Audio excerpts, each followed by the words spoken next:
Hey everyone, we are talking about flourishing today. Hi everyone, we are going to talk about flourishing today. Can you see that? Yes. I want to welcome you to the Women's Spirit Collective. I'm Jen Wrigley. I am the founder of Flourishing Over 50, and I'm so excited that you're joining us.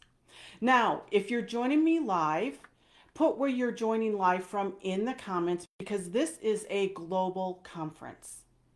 And if you're on the replay, put hashtag replay and let us know where you're listening from. My company, Flourishing Over 50, is really a movement that I started to support and inspire women in midlife to live their best life. Many of us wake up every day with the weight of life pressing upon us. It feels like we are carrying a weighted blanket on our shoulders with a heaviness that slows our steps and saps our energy. It is usually not one event that's weighing on us, but a lifetime of accumulated grief, trauma, tragedy, and challenges. And these have built up layer after layer, year after year. And it's not surprising that for many of us, there are hours, days, weeks where we find ourselves in despair. Does this sound familiar? If it does, put a yes in the comments. As we accumulate and layer on each year of life, we often get to the point where facing our challenges becomes a real struggle. We aren't able to enjoy life fully or show up with joy and intention. And I know because you've joined this Women's Spirit Collective festival, that's important to you. You want to show up with joy and authenticity and intention. But often we look inward and we blame ourselves, asking ourselves, what did I do wrong? Or you might believe it's your fault. But in reality, it is years of grief, trauma, and challenges that we have endured, that you have endured, and powered through. And yes, I see you powering through every day. That has worn us down and then caused us to doubt ourselves. Research confirms and backs up that unresolved emotional pain and the cumulative weight of life's difficulties impact our mental, our emotional, and even our physical well being. I know some of you feel this in your body and how you show up for your own health and well being, but it also alters the way we show up in our relationships, our career, and our daily life. These effects ripple through every aspect of our being. And the issue is not who we are, it's what we've been carrying. It's that weighted blanket filled with grief, trauma, and challenges. Now, what this looks like for each one of us is different. For some of us, this weight manifests as a struggle to get out of bed in the morning. Others of us manage to go boldly about our day, carrying that despair deep inside. We show up as best we can for our family, our friends, our job. And I know this feeling intimately because I lived it for a long time.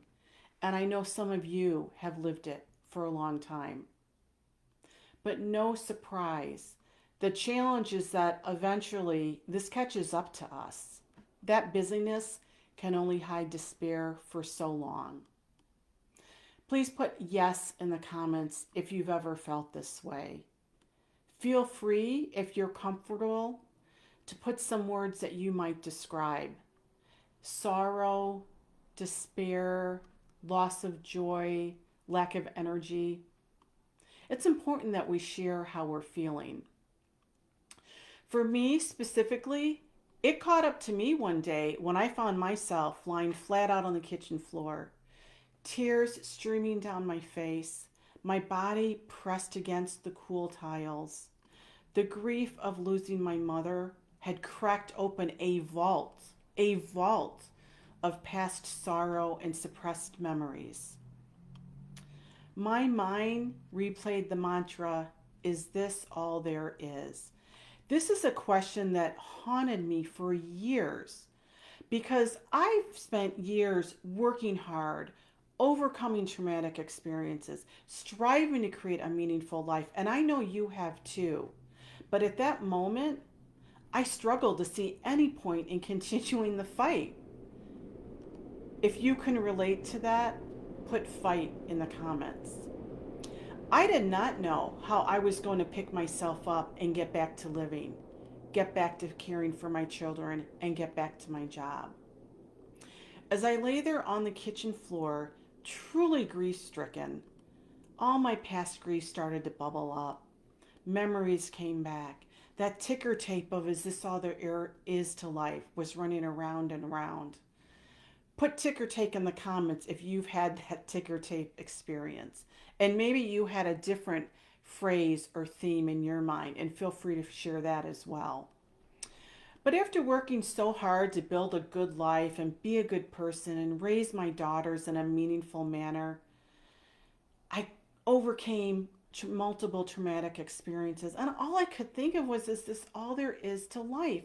It just didn't seem worth the struggle. And if you had asked me my story, it would have started and ended with the list of challenges. None of the good stuff. My focus was always on all the things that had gone wrong, the people I had lost, the challenges I had. And if you're in that place right now, I want to let you know that I see you. I get you. I understand you. It was while lying there on the kitchen floor, though, and ruminating, I heard a whisper. I heard a message. And it was this: that yes, life is hard and you have had your share of tragedy, but your family, your friends, your daughters need you. There's work to be done, but you will begin to enjoy life. You will find joy again. And it is that moment that became the turning point in my healing. And if you're listening to this, and if you haven't had that turning point, please take in what I'm saying, and maybe this is your turning point. Or maybe this is the little nudge you need, the little whisper that you need to know that this doesn't have to be your lifelong story. You can create a new story for your life. So I did get up off that kitchen floor and I embarked on a healing journey. Step by step, I began the work of renewal. And I want you to know, you don't have to feel despair forever. It's possible to rise up, reimagine the life you are living, reignite your joy, and step into your life with renewed energy and intention. I now believe that even in the face of significant challenges, traumas, and grief, every single one of us, yes, that's you, has the power within you and the ability to move through a healing journey that will support you in renewing, reimagining, and reigniting your life. You can write a new story, one of strength, hope, and possibility. A healing journey allows you to change your story and then change your life. Now, the healing process is a complex journey, and I'm not going to minimize it. I've designed a framework called the Flourish Journey, and I have 7 steps, but for today's purposes, I'm going to share a couple activities in those steps that can truly make a difference in your life. These can help you create a new story for your life and to craft a life you love, one that is authentic, fulfilling, inspiring. If any of those words resonate with you, write new story in the comments. The way I started and the way I encourage everyone to start is my first pillar, which I call the quiet reclaiming. To begin flourishing, you have to break the cycle of autopilot living. That means consciously stepping out of distraction, emotional clutter, and noise to create space for healing and forward movement. You don't add more, you subtract what's blocking you. Stillness clears the mind. Gratitude softens the heart. And intention will direct your soul. What I want you to do is quiet your mind to hear your heart. Quiet your mind to hear your heart. You must gently pause the noise, acknowledge your pain, and choose small daily practices that root you in peace, presence, and purpose. One breath, one blessing, and one choice at a time. You can build your life from the inside out. You can start with stillness, gratitude, and intention. And the way I do that and the way I teach people to do that is with the joy triangle. And if you put joy in the comments, I can send you a copy of this to help you with this practice. This is a special practice because it only takes 3 minutes a day. So what this is a daily ritual that you can do anytime throughout the day, and it's rooted in stillness, gratitude, and intention. So number 1, be still. This is where I want you to put your cell phone away, turn it off, put it on silent, or hide it in the kitchen. I need you to sit in silence, close your eyes, and breathe deeply for 1 minute. Sometimes it helps to place your hand on your heart and just quiet and listen to yourself.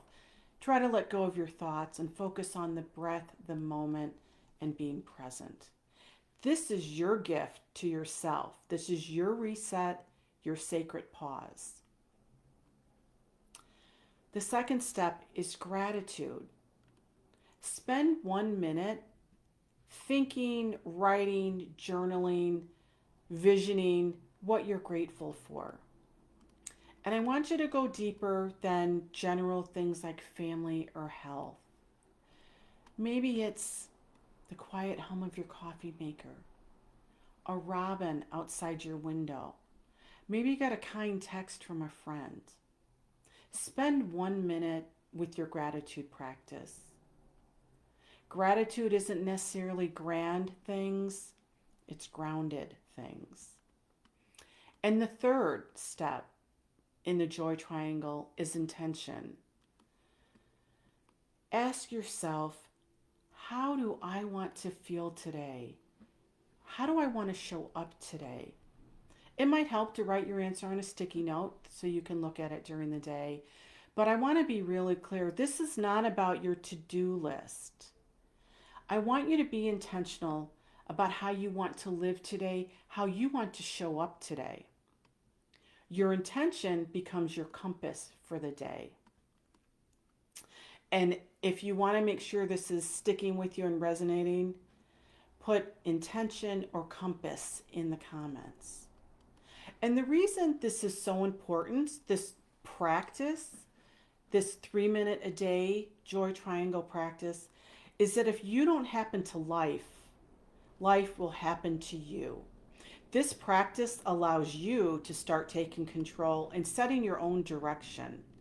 By dedicating just 3 minutes a day, you can start to reimagine your life. Next, I'm going to talk quickly about step 3, which is the Flourish checkpoint. And it is a current life assessment because you can't build a meaningful future if you're disconnected from your present. So let's look at what's bringing you joy, what's draining you. Reflection might open a door, but it is awareness in the now that is how you walk through that door with intention, purpose, and in alignment with the life you want. So what I want you to think about are these 5 areas of your life. And if it doesn't lift you, love you, or lead you, let it go. So I want you to think about what and who do you like? What brings lightness or ease to your life? What and who do you love? What makes you feel alive, connected, purposeful? What and who is hurting you? What relationships or beliefs are causing you pain? What and who are you missing? What are you longing for? What part of you feels absent? And what and who is holding you back? What are you tolerating that's limiting your growth? What have you outgrown but haven't let go of yet? These are all ways that you can start to build your best life. Write down everything that comes out of this journaling process and think about what you need to let go. And it might be a mindset that you need to let go, but also what things do you need to prioritize. Once you have added the joy triangle to your daily practice and performed your life assessment, you are on the path to being able to live a life that you desire, a life that you deserve. I know, I see you, and I know there is a fulfilling, joyful life ahead of you. I have a free self-care guide it's actually linked in the comments, but also if you put self-care in the comments, I will make sure to reach out to you so you can get that, or put in joy if you would like to receive the joy triangle. Thank you, everyone. I'm so excited we had this time together, and just remember, you can flourish, especially in midlife, even after grief, challenges, and trauma. I'm Jen Wrigley, the founder of Flourishing Over 50.